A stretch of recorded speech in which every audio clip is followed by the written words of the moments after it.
I said this is World War II, so hopefully you guys can see my screen as we go through this. If not, I can kind of share it with you guys. But so this is World War II, the interactive lesson, and we're basically going to kind of go through the war as fast as we can. Not as fast. We have 20 minutes, but we'll kind of crash course it through here. So one of the first things I want you to kind of point out throughout this war is that this is a very important war kind of to decide the world's fate. And I think it's one of the most important wars in the world's history, just in terms of some of the different consequences of the war, right, with different fascism and Nazism and all those different beliefs spreading across the globe. So in Europe, we have kind of 5 important leaders. So this first one, right, is Hitler. Hopefully you all know who Hitler is.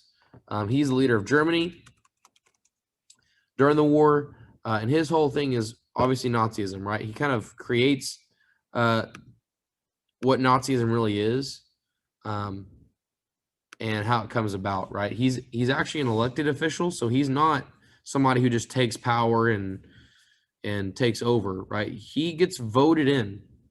People vote him into office because they believe in him or like what he's doing, and he takes office. So not all dictators take office by force. Some are elected. The second guy is Benito Mussolini. He's the leader of Italy, and he has fascism. Fascism is his thing in Italy, and so these two guys team up, right? They're kind of BFFs. They team up in this war and join together to kind of create their empires. Down here, we have the Allied forces. So we have the Axis forces here, and these are the Allied forces. So the Allied forces, first one we have is Winston Churchill. Oh, that's backwards.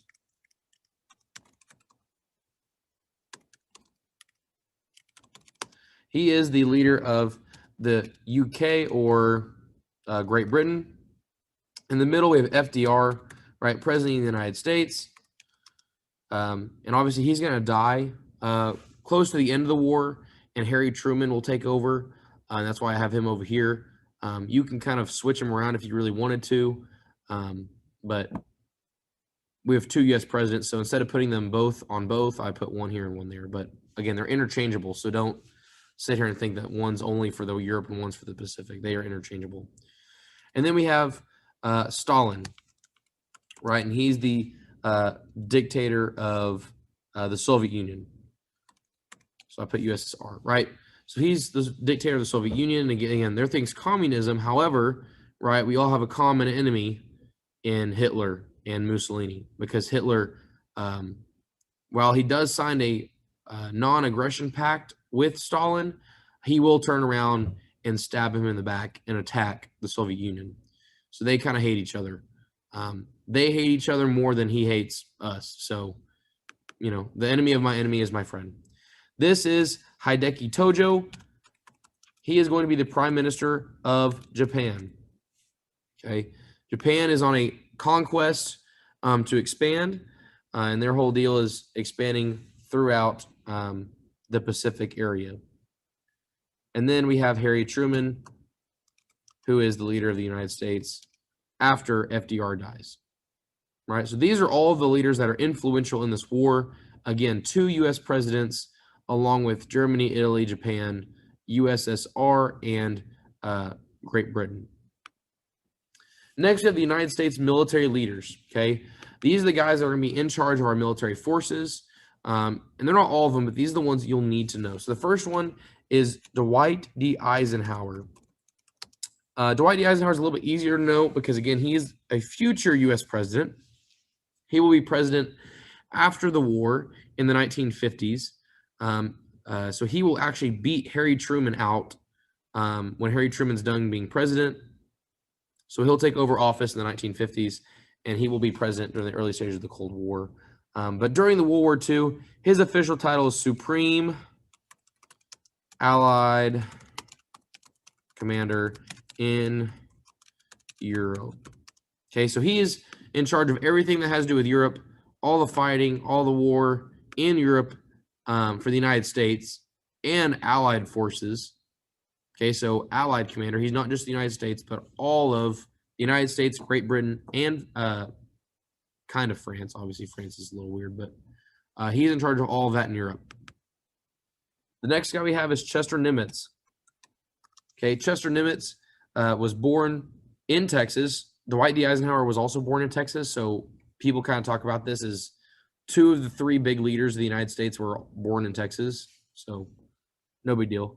But he's in charge of the, let me tell you his full title. His full title is Commander-in-Chief of U.S. Pacific Naval Fleet. So basically what that means is he is the Pacific Admiral. So he is the head Pacific Admiral, meaning he's in charge of all of the Navy in the Pacific. All right, so he's the head naval guy in the Pacific. And then lastly, we have Douglas MacArthur. He is the commander of U.S. forces in the Far East, which basically means he is the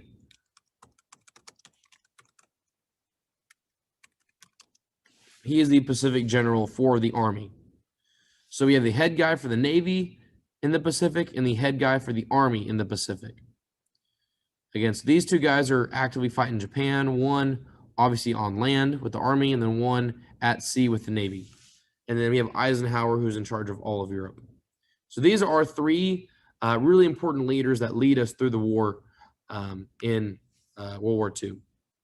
Important battles in Europe, okay? So we fight in Europe, right?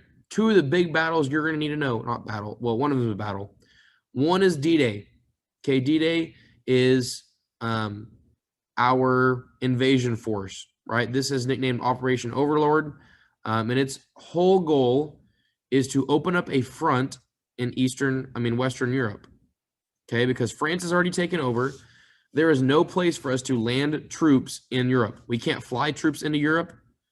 And so we take all of our troops and send them to Britain.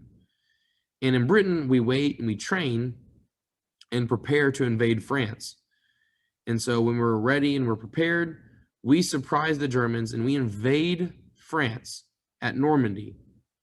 We have thousands of ships. Hundreds of thousands of soldiers. This is the largest really expedition force in history. The amount of ships, the amount of troops, the amount of people involved in this is insane. And so basically we invade on the beach. We land our ships on the beach. We land our troops there and they push up through France. And we open up a second front against Germany. So now Germany's having to fight on both sides of the war, on the east side and the west side. The second one in Europe is the liberation camp liberation, right? So these are concentration camps, and as we fight in Europe, we fight through and push our way into Germany, and by the time we get to Germany, we start discovering all these different camps. And we start figuring out and putting pieces together of, right, we knew that Jewish people were not treated very well in Germany, but we really didn't know the extent that it was. We didn't know that they were treated as poorly as they had been, right? Starved to death, killed, murdered, gassed, all those things about the concentration camps we didn't really have an idea about.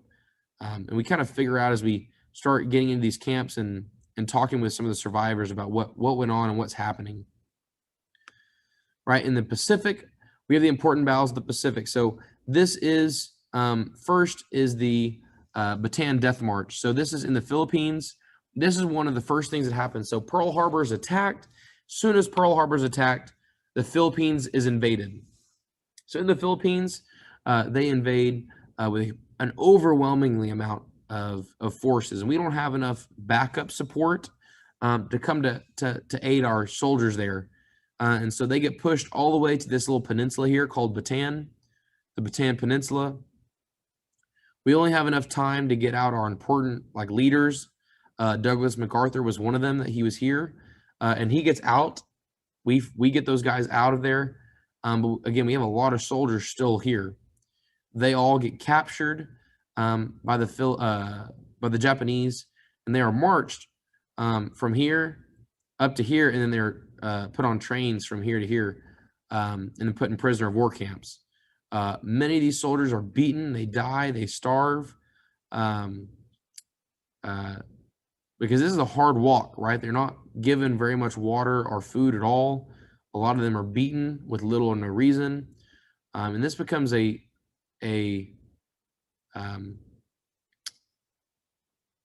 kind of a big deal for these guys, because this is obviously not right. It's a war crime, and it makes a lot of soldiers upset that this kind of goes on. And again, a lot of them are murdered during this period. The second one is Pearl Harbor. Again, this attack is what kickstarts the U.S. involvement in the war. Again, because we're not involved in the war until we get attacked. And so we get attacked. And so we get lucky because we have a few of our ships are at sea. They were on a training exercise that morning, and they were not in the harbor when it happened. And so there were few remaining ships that survived. They go out and they attack the Japanese forces at the Battle of Midway.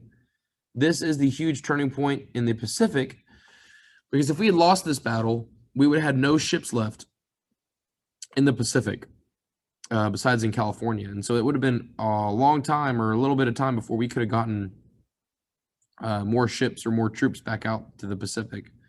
And by beating them, we start pushing the Japs back.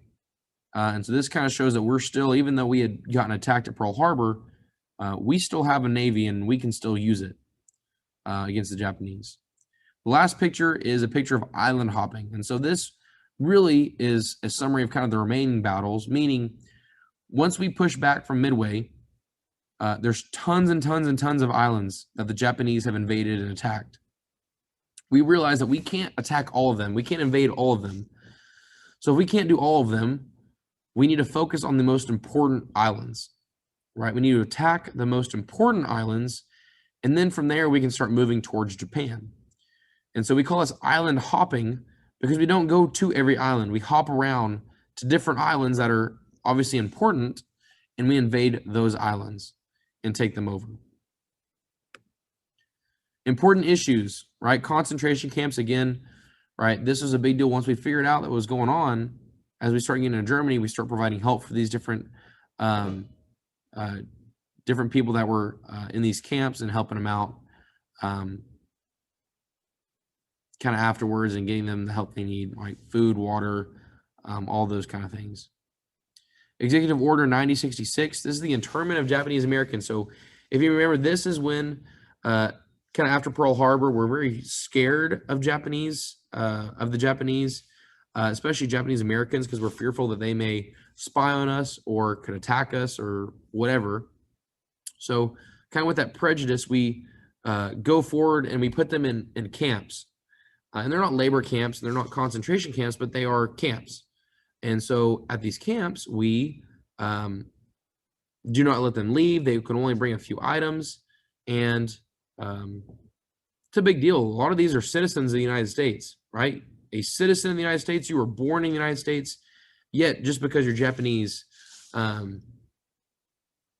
you have to go live in this camp for the war, right? And so this was made a lot of people upset, but a lot of people went with it, right? Because they were scared, and that doesn't make it right, but it happens, and I think we have to talk about it. And it's kind of a thing that is very sad about the American history that we don't talk about a lot, but it happened, right? Lastly, we have the Manhattan Project. Manhattan Project is the creation of the atomic bomb. Okay, so we create the atomic bomb, right? And this is the process of, building it, testing it, researching it, all those sorts of things until we create the first atomic bomb, and then we go drop it in Hiroshima and Nagasaki and become the first and only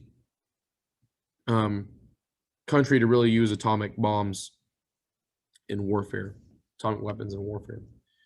Heroic groups in combat. So first off, we have the Tuskegee Airmen, and this is the first group of all black pilots.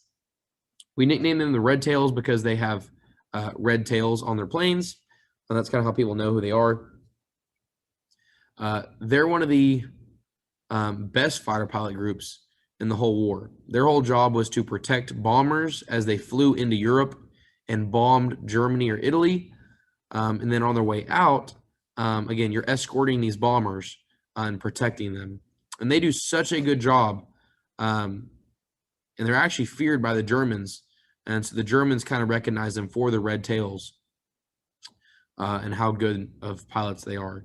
The second is the Flying Tigers. This is a group of fighter pilots that go and serve. They're American fighter pilots. They go and serve with the Chinese Air Force.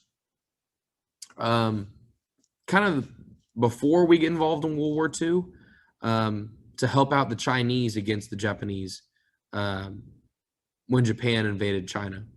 And they're also recognizable because of their I know they're the Flying Tigers, but it kind of looks almost more like a shark. This is a very identifiable mark on planes, just because it has that shark kind of look to it. A lot of people think it's kind of cool. I think it's kind of cool, but the way they kind of paint their planes. So, and then last is the Navajo Code Talkers. The Navajo Code Talkers are guys that speak Navajo. So the Americans had found, obviously we had cracked other countries' codes, and we were trying to create a code that was uncrackable. And so we tried it with a lot of different things, but it really didn't work. And so one of our other resorts was we went to Native Americans, and especially specifically the Navajo, and used their language, the Navajo language, as a code. And so we had Navajo Native Americans within our military forces speaking Navajo to each other on the radios, and it never gets broken, right? This is, I think, one of, if not the only code in military history that is never broken, right? Nobody ever figures out what they're saying. And so this is a way that we can kind of be comfortable talking on the radios and not have to worry about our code being broken. So that's a big deal as well. I'm going to check the time. What? Oh, 10:15. All right. So let me cover one last thing, and I'll let you guys out of here. So the home front. Okay, the home front has a couple things. One, right, remember that women, right, are no longer on the home front. I mean, no longer in the houses, right? They are on the home front. They're in the factories. They're producing things that men had obviously left those jobs to go to war, so they needed to fill those jobs. Second is victory gardens. Victory gardens are gardens that people build and create at home. And so what they do at home is they kind of create these gardens where all the rest of the food can be sent over to Europe for those guys. Let me send out attendance real quick while I finish up. So if you guys forgot to do that, you can do that. I'll put it for everyone in the chat. But on the home front, they're doing that. Obviously, they're trying to get scrap metal, anything they can use here at home. The last thing they're doing is selling war bonds, okay? We're selling war bonds, trying to raise money for the war effort. And so a war bond is basically it's kind of like a loan to the government, okay? So I give the government $100 worth of Liberty bonds or war bonds. They use that money for the war effort. And then after the war, however many years later, they give me that money back with interest. And so that's kind of how a war bond works. But that's kind of the crash course on World War II. If you don't have any questions and you guys are good to go ahead and kind of relax, go on to your next station and keep going on here. Have a great rest of your day, guys. See y'all. Have a good day. See you.